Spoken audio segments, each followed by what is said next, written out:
이 시간 저희들에게 주신 하나님의 말씀은 요나서 2장 1절부터 10절까지입니다. 요나가 물고기 뱃속에서 그의 하나님 여호와께 기도하여 이르되 내가 받은 고난으로 말미암아 여호와께 불러 아뢰었더니 주께서 내게 대답하셨고 내가 스올의 뱃속에서 부르짖었더니 주께서 내 음성을 들으셨나이다. 주께서 나를 깊음 속 바다 가운데 던지셨으므로 큰 물이 나를 둘렀고 주의 파도와 큰 물결이 다 내 위에 넘쳤나이다. 내가 말하기를 내가 주의 목전에서 쫓겨나실지라도 다시 주의 성전을 바라보겠다 하였나이다. 물이 나를 영혼까지 둘러싸우며 깊음이 나를 에워싸고 바다풀이 내 머리를 감쌌나이다.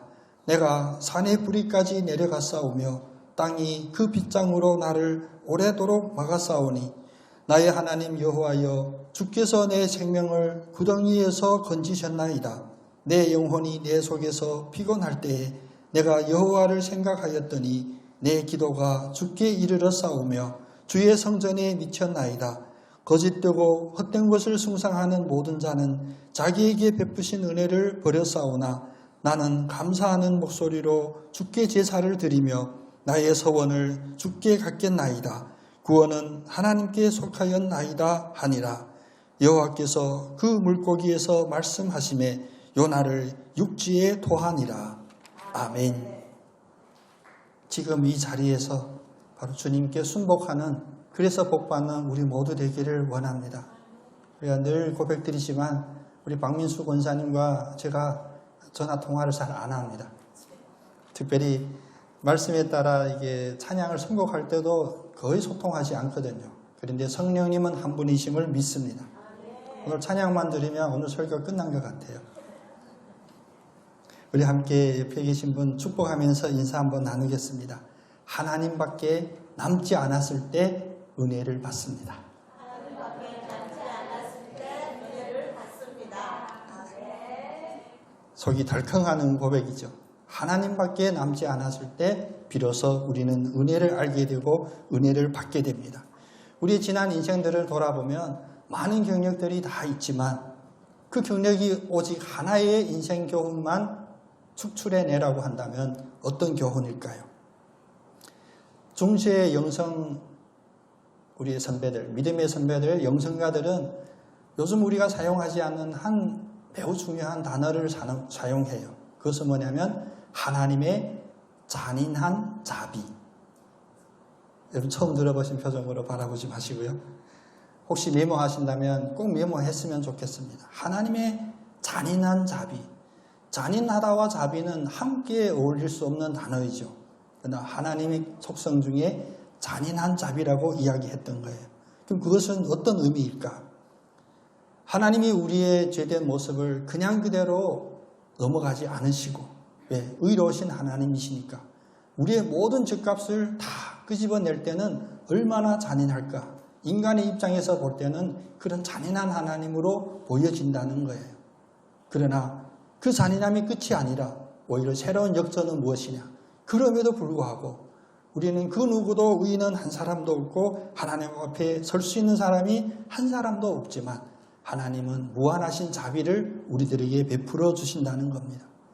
그래서 이 하나님의 잔인한 자비를 알지 못하는 이 세상에 예수 그리스도를 알지 못하는 사람이라 할지라도 그런 인생의 결론은 갖게 되죠.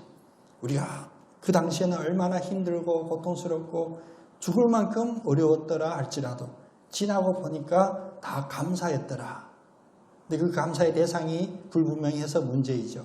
우리가 지나고 보면 지난 모든 과정이 내가 미리 내다볼 수 없는 그런 유익들이 다 있었다는 겁니다.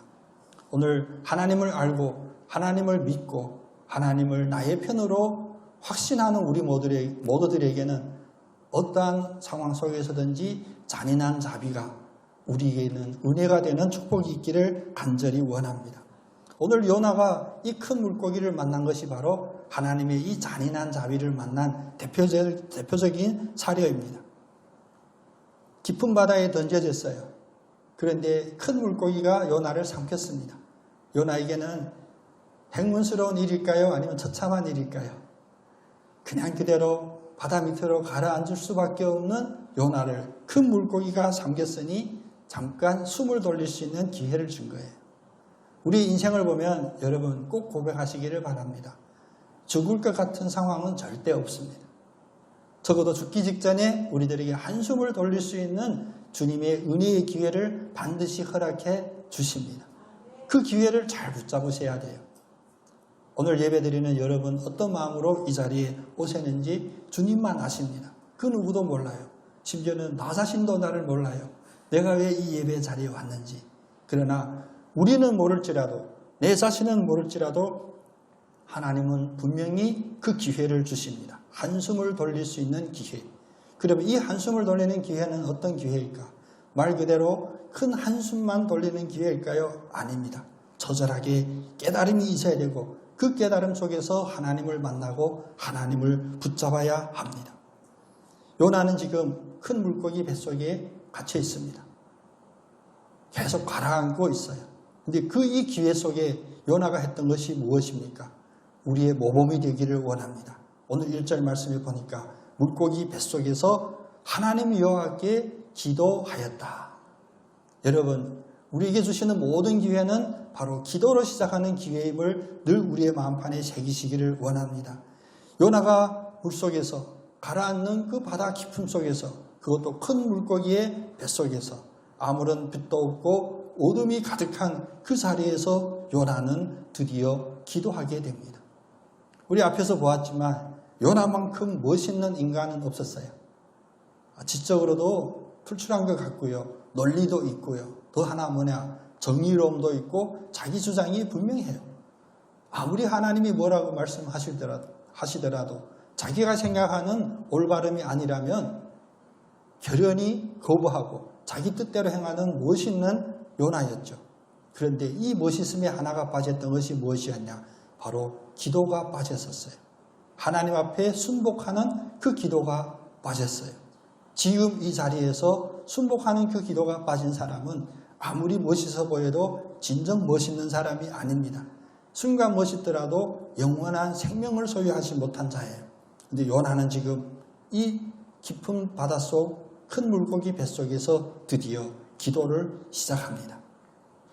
깊게 내려갈 때 다시 솟아오르려면 바로 올라가는 기도를 드리는 하나님을 붙잡는 그 상황 속에 요나가 깨달음을 얻었습니다. 우리 한번 같이 이런 고백을 해봤으면 좋겠습니다. 올라가는 방법은 한계를 만나는 것이다. 갑자기 생각 안 났는데 속담인가 우리 선배님들이 늘 했는데 바닥을 쳐야 올라간다 이런 말 들어보셨죠? 저는 수영을 못합니다. 그냥 물에 놔둬도 뜰 것 같지만 수영을 잘 못해요. 늘 가라앉더라고요. 그래서 저를 가르치셨던 그 선생님이 그러더라고요. 당신 너무 몸에 힘이 들어가 있대. 그래서 다 힘을 풀고 바닥을 치면 다시 솟아오를 수 있대요. 이게 4m인데요. 아니 4m 아니라 40m라도 바닥을 치면 다시 올라올 수가 있다고 하더라고요. 올라가는 방법이 바로 아래로 가장 밑바닥까지 내려가는 것이 그 바닥이라고 한다면 우리는 그대로 받아들이기가 어렵습니다. 어떻게 하면 1m, 2m에서 바로 올라올 수 있으면 좋겠는데 굳이 바닥까지 내려가지 않더라도 빨리 그것이 전환됐으면 좋겠는데 그것이 우리의 뜻이지만 하나님은 그렇지 않으셨습니다. 오늘 요나에게 보여주신 하나님의 은혜가 바로 우리에게 보여주시는 좋은 모범입니다. 요나의 이 변화의 출발점은 어디에서 시작했냐? 결코 요나가 생각했던 정의로운 그 자리도 아니었고 요나가 생각했던 자기의 능력을 마음껏 발휘할 수 있는 그 자리도 아니었습니다. 모든 것을 다 버리고 모든 것의 희망을 다 끊고 깊은 밑바닥에 처했을 때 바로 이 변화가 시작이 됩니다. 요나의 기도를 보면 충분히 고백하고 있죠. 스월의 뱃속에서 부르짖었다. 이게 스월의 뱃속, 캄캄한 무저갱이라고 하죠. 바닥까지 어디까지 있는지를 모를 그 어둠의 골짜기 속에서 이제 부르짖기 시작했고 깊은 속바닥 가운데서 기도하기 시작했고 또 모든 물이 나를 영혼까지 감싸고 있는 그 상황 속에서 기도한다라고 하는 이 고백 속에 우리에게도 소망이 있기를 원합니다. 우리가 처한 어려움이 단지 우리를 괴롭히거나 우리를 죽이려고 오는 그런 어려움이 아닙니다. 하나님이 바로 바닥을 치는 그 순간까지 우리의 한계까지 이르러 다시 하나님을 붙잡을 수 있는 참 삶의 구원의 길을 찾는 우리들을 부르시는 그런 기회라는 말씀입니다. 요나의 기도 속에서 오늘 우리가 적어도 이 세 가지 영적인 진리의 기본들은 꼭 붙잡으시고 우리의 삶 속에서 살아내시는 여러분 다 되시기를 축복합니다. 첫 번째는 무엇이냐? 오늘 이 요나의 기도에서 우리가 붙잡아야 될 그 진리의 첫 번째는 우리는 도덕적 응보를 정확히 파악해야 합니다. 오늘 발음이 잘 안 되는 설교를 하면서 왜 이렇게 어려운 용어를 많이 쓰냐? 이 어금니 빠지니까 자꾸 바람이 새는 것 같은데 하나님이 이런 바닥을 치는 제 입술에 오늘 어려운 용어들을 많이 허락해 주셨어요. 도덕적 응보란 무엇이냐? 그것은 세상에 예수를 믿거나 안 믿거나 하나님의 창조물에게 다 보편적으로 적용이 되는 진리입니다. 우리는 우리의 행위나 우리의 모든 것에 책임이 부과된다는 거예요. 내 마음대로 할 수 있는 건 없습니다. 지난번 고등코일 그 중국 신학생들 졸업식에서 설교하셨던 그 선배님 참 하나님이 우연히 만나게 해주셨는데 90이 가까우신데 지금도 하루에 8시간, 10시간을 서서 강의할 수가 있으시대요. 여러분 전혀 부러워하지 않는 표정인데 우리 최원순 교사님만 놀라는 표정이었어요. 부럽죠? 다 부러운 거예요. 그래서 식사하면서 물어요. 선배님, 목사님 그 비결이 뭡니까? 그 비결 듣고 저도 참 흠모했습니다. 뭐냐면 자기 마음대로 사는 게 비결이래. 그래서 하루의 식사 시간이든 잠자는 시간이든 우리 상식하고는 달라요. 자기가 배고프면 식사 밥 차려와 하고 자기가 자고 싶으면 잔대. 깨고 싶으면 깨가지고 자기 마음대로 하는 게 스트레스 안 받고 건강의 비결이라고 해요. 그런데 오늘 이 말씀에 비춰보면 그분이 솔직하게 대답 안 하신 것 같아. 본인만 건강하게 한 200세 살려고 그러신 것 같아. 우리가 하는 모든 행위에는 이 도덕적인 응보, 그 책임을 묻는 것이 존재합니다. 이것이 하나님이 우리를 만들 때 만들어주셨던 속성입니다. 그런데 요즘 우리의 문화는 어떻습니까? 절대 그 선배님을 제가 뭐라 하는 게 아니라 우리 문화 전체에 밑바닥에 깔려져 있는 것은 뭐냐? 바로 하나님의 이런 창조 섭리를 우리는 거슬리고 거기에 도전하는 것입니다. 그래서 모든 장소, 모든 메시지는 무엇이냐면 바로 내 자신의 치료, 나의 편안함, 나의 성공함에 초점을 두고 있습니다. 그래서 모든 문제에 부딪히면 여러분 상담을 만나보면 대개 다 기본이 그거거든요. 우리가 자신감이 부족해서 문제다. 하면 된다. 열심히 하면 된다. 안 되면 어떻게 해? 안 되면 그게 나의 운명이다. 그렇게 우리를 마취시키는 거예요. 그리고 수치심과 자기 정죄를 안고 사는 그들에게 사실은 알게 모르게 더 부담을 주는 거예요.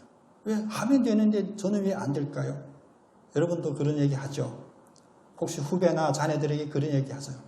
진짜로 열심히 하면 왜 안 되겠어? 애는 열심히 했대요.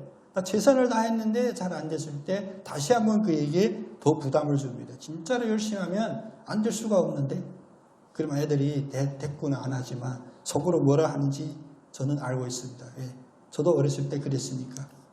당신이나 잘하세요. 그래요. 말도 안 되지만 말이 되는 듯한 이 교묘한 수법으로 우리를 붙잡고 있습니다. 모든 것이 다 우리의 뜻대로 돼야 되고 우리에게 자유가 있어야 되는데 그것이 우리의 목표인데 그것이 되지 않으면 바로 그것은 너 때문이다. 이 바로 도덕적인 응보에 기반한 것이죠. 누구나 자기의 죄책감을 피할 수가 없습니다. 그런데 세상은 뭘 외칩니까? 죄책감을 버리래. 거기다 가끔 하나님을 들먹입니다. 하나님이 너를 만들 때 유일한 하나님의 걸작으로 너를 만들었으니까 모든 일에 스스럼 없고 거침없이 할 수 있대. 사실일까요? 반은 맞고 반은 틀렸습니다. 오늘 요나처럼 이 영적으로 거듭나는 이 변환점을 거치지 않고 자유를 추구하거나 모든 것을 내 뜻대로 내 하고 싶은 대로 한다는 사실 죄악의 구렁텅이에 달려가는 겁니다. 요나는 사실 의로운 사람이었어요.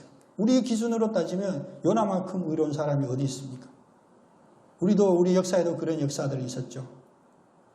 바다 건너 어느 나라에게 우리가 점령당해서 창씨개명, 우리의 성마저도 이름마저도 바꿔야 될 그런 상황 속에 지나간 역사를 우리가 이야기할 때 조심스럽기는 하지만 대부분 많은 사람들은 거기에 순응했습니다. 할 수밖에 없었어요. 제가 결코 친일파라고 비난하는 게 아닙니다. 그런데 요나 같은 사람, 그 당시에 얼마나 멋있는 사람이겠습니까? 거부하죠. 총독부를 거부한 게 아니라 하나님을 거부합니다. 분명히 하나님의 음성으로 니느웨로 가서 그들을 구하라는 이 메시지를 전하랬더니 싫은데요. 왜? 그들은 저희들이 침략자이고 우리를 괴롭혔던 우리의 민족의 원수인데요. 이보다 더 도덕적으로 정의로운 사람이 어디 있습니까? 그러니 아닙니다. 그것은 우리의 기준이었습니다. 세상이 가르치는 기준이었습니다.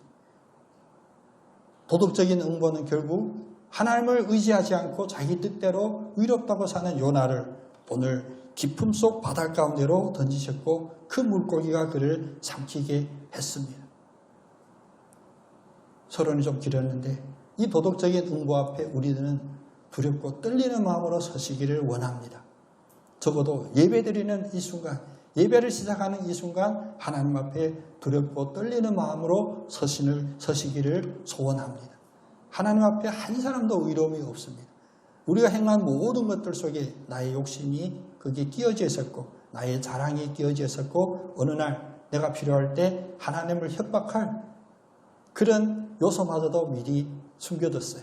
그래서 어느 날 기도 응답이 안 되면 어떻게 합니까? 하나님, 제가 하나님께 어떻게 했는데요? 오늘 이 첫 번째 진리부터 온전히 우리가 붙잡기를 원합니다. 우리의 모든 행위에는 도덕적 응보가 깔려 있음을 우리가 기억하겠습니다. 근데 이것만 가지고는 진리가 안 되죠. 이것이 전제됐을 때 두 번째, 우리들에게 축복으로 다가올 수 있는 두 번째 진리가 있습니다.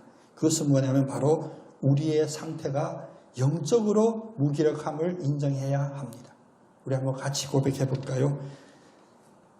제 힘으로 할 수 있는 것이 없습니다.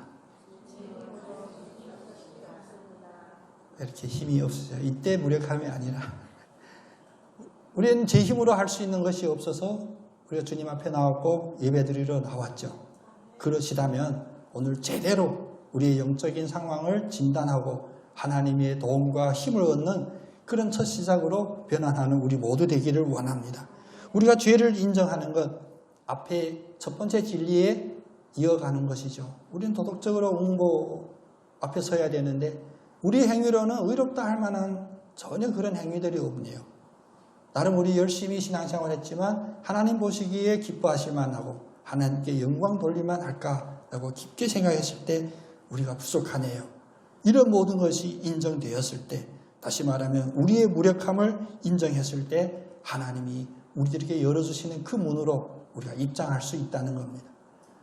자기 자신을 믿고 나의 어떤 내 마음대로 하고 싶은 그런 욕구를 우리가 추구했다면 아무리 예수 그리스도를 부르짖고 성경 말씀처럼 주여 주여 부르짖을지라도 주님이 우리를 알지 못한다면 우리는 그 주님을 만나지 못한 것입니다. 특별히 우리 문화를 지배하고 있는 이러한 사소 속에 우리의 잘못을 인정하고 나의 무기력함을 인정하는 것 쉬운 일이 아닙니다. 왜? 세상은 능력자를 뽑거든요. 능력자가 형통하는 그런 삶을 우리가 살고 있습니다. 약자는 오히려 잡혀먹히는 이런 양육강식의 이 삶 속에서 우리의 무력함을 인정하는 것 어려운 일이죠. 그러나 지금 이 말씀은 세상에 나가 외치라는 것이 아닙니다. 저 노형 5글에서 제가 바보입니다 외치라는 것이 아니라 골방에서 하나님을 만나는 그 자리에서는 바로 이 고백으로 시작해야 합니다. 주님, 저는 아무것도 할 수 없습니다. 주님 앞에 저는 무기력합니다. 오직 주님 해주셔야만 할 수 있습니다. 우리의 인간적인 노력으로는 구원을 이룰 수 없습니다라는 이 고백이 바로 이 두 번째 진리인데, 이것은 참 종교, 우리의 생명을 구하는 예수 그리스도를 믿는 이 믿음의 기본이기도 합니다. 그래서 오늘 6절 말씀을 보면 요나는 그 상황 속에 이런 기도마저도 했었죠. 내가 산의 뿌리까지 내려갔으며 땅이 그 빗장으로 나를 오래도록 막았사오니이다. 우리 현재의 상황이 이런 상황이라면 이것이 어디에 있었냐? 바로 내가 내 힘으로 내 공로로 하나님께 인정받으려고 나갔던 나의 무모함, 나의 헛된 자신감 때문이었습니다. 오늘 주님 앞에 우리의 무기력함을 고백하는 것 절대 부끄러운 일이 아닙니다. 이것이야말로 진정으로 하나님의 도움을 받을 수 있는 사는 길에 그 빗장을 여는 것입니다. 세 번째 진리는 우리의 도덕적인 응모 때문에 우리는 아무것도 의롭다고 칭할 수 없는 그런 무력한 존재이지만 이 세 번째 진리가 바로 우리들에게 올인할 수 있는 결론을 주는 진리입니다. 우리 한번 같이 고백하겠습니다. 하나님이 베푸신 은혜가 가장 큽니다. 네. 내 자신의 무기력함, 나의 옳은 것이 전혀 없음이 고백됐을 때 그때야 하나님의 은혜가 가장 크고 유일한 것이 우리의 입술을 통하여 고백이 되죠. 오늘 4절 말씀과 7절 말씀을 보면 요나의 기도에 이런 기도가 나옵니다. 내가 주의 목전에서 쫓겨났을지라도 다시 주의 성전을 바라보겠다 하였나이다. 또 7절에는 내 영혼이 내 속에서 피곤할 때 내가 여호와를 생각하였더니 내 기도가 주께 이르러 싸우며 주의 성전에 미쳤나이다. 성전이 두 번 나와요. 우리 예배드리는 그 공간을 이야기하는 것이 아닙니다. 이 원어로 히브리어로 찾아보면 이 성전은 바로 그 지성소를 이야기하거든요. 여러분 지성소에는 무엇이 있습니까? 예, 물품을 생각하죠. 이럴 줄 알았습니다. 지성소에는 물품이 있는 것이 아니라 하나님이 계신다고 믿었어요. 하나님이 계신 그곳이었어요. 그래서 우리가 외형적으로는 물질적으로는 지성소에 궤가 있고요. 그 궤 안에 하나님의 임재를 상징하는 물건들이 들어있었는데 오늘 그 안에 있는 물건에 우리가 관심 갖고자 하는 것이 아니라 이 지성소는 사람들과 이스라엘 백성과 언제 만나냐? 1년에 한 번 대속죄일에 대제사장이 들어가 희생제물의 피를 그 상판에 뿌리면서 죄의 사함을 받았어요. 1년에 한 번 대속죄일. 여러분 구약에 따라 우리가 구원받으려면 구원받을 기회가 너무나 적어요. 1년에 한 번 와요.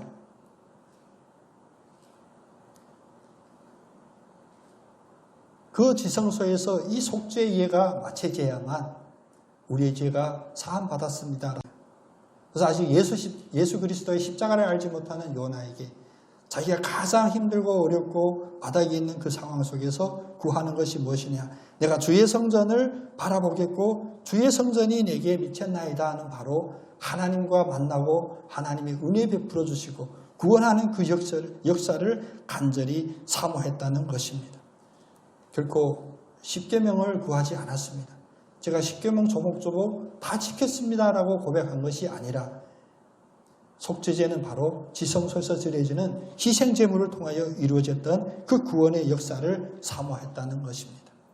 오늘 이 세 가지 우리를 구원할 수 있는 진리의 어떤 원리들을 요나의 기도를 통하여 우리가 받았다면 이것을 우리의 마음판에 아로새기고 우리의 매일매일 삶 속에서 살아내시는 우리 모두 되기를 원합니다. 다시 정리한다면 그 세 가지 진리의 배경은 무엇이냐? 우리는 정죄받아 마땅합니다. 그러나 우리는 스스로 우리를 구할 수 없습니다. 그래서 하나님의 구원의 역사가 가장 큰 은혜입니다. 라는 이 3단의 고백입니다. 어려운 게 아니죠. 여러분 삶 속에서 늘 이 고백이 넘치고 이 고백을 살아내시는 복된 여러분 다 되기를 원합니다. 은혜를 깨닫는 순간 이제 요나는 기도했고 기도하니까 이제 믿음의 고백을 하게 됩니다. 오늘 기도를 마칠 때 뭐라고 고백합니까? 9절에 나는 감사하는 목소리로 주께 제사를 드리며 나의 서원을 주께 갖겠나이다. 구원은 여호와께 속하였나이다. 라고 고백이 드려지는 거예요. 예배를 드리겠습니다. 예배를 회복하겠습니다. 그리고 하나님 앞에 내가 결단하고 약속하고 헌신하려고 했던 것들을 반드시 지키겠습니다. 왜냐?